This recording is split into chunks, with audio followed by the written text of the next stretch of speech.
Halo semuanya, nama saya Luisa dengan NIM 34 dan di video ini saya akan membagikan strategi belajar saya yang efektif sebagai pengembangan diri. Apa itu strategi belajar dan kenapa strategi belajar ini sangat penting bagi mahasiswa? Jadi, strategi belajar adalah metode yang dipakai oleh mahasiswa untuk belajar. Nah, secara individual, strategi belajar berarti suatu metode untuk mencapai meaningful learning.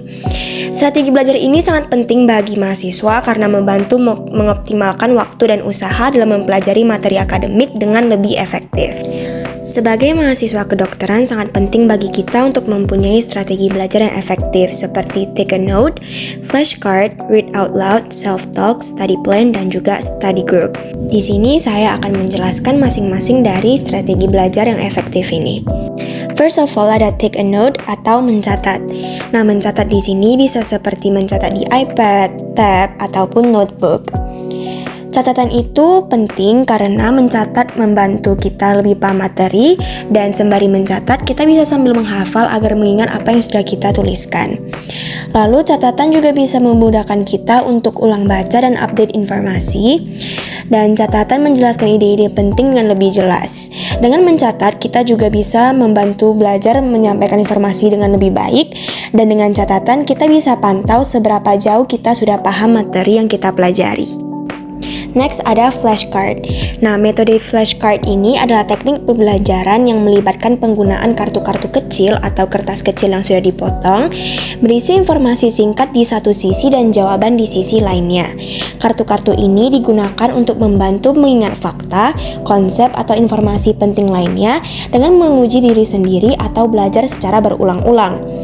Metode ini efektif karena memanfaatkan pengulangan dan uji diri yang dapat memperkuat ingatan dan pemahaman materi yang dipelajari. Biasanya flashcard ini saya gunakan saat ingin menghafal terutama pada pelajaran anatomi. Next ada read out loud dan self-talk. Dua metode ini bisa kita gunakan untuk mengingatkan pemahaman dan retensi informasi saat belajar. Mari kita mulai dengan metode read out loud.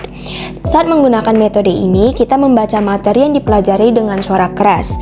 Dan dengan membaca materi dengan suara yang keras, kita mengaktifkan lebih banyak indera seperti pendengaran dan penglihatan yang dapat membantu memperkuat ingatan. Metode ini efektif karena membantu melatih keterampilan mendengarkan, mengucapkan kata-kata, dan memperkuat hubungan antara suara dan informasi yang dipelajari. Lalu ada metode self-talk atau berbicara kepada diri sendiri. Nah, kita dapat menguraikan konsep-konsep, menjelaskan informasi, atau membuat pertanyaan kepada diri sendiri untuk memahami lebih dalam materi yang kita pelajari.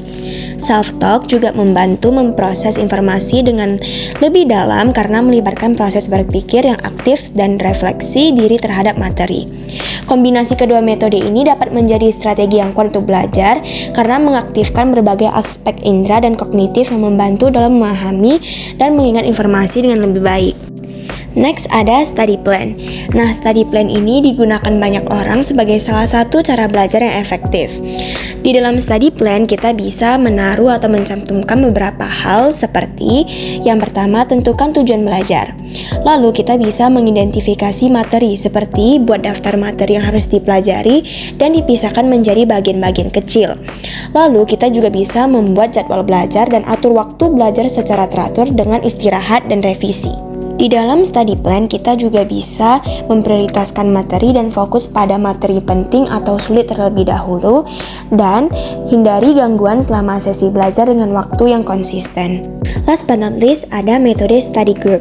Nah, metode study group ini melibatkan pembelajaran dalam kelompok kecil di mana anggota kelompok saling berbagi pengetahuan, berdiskusi, dan belajar bersama.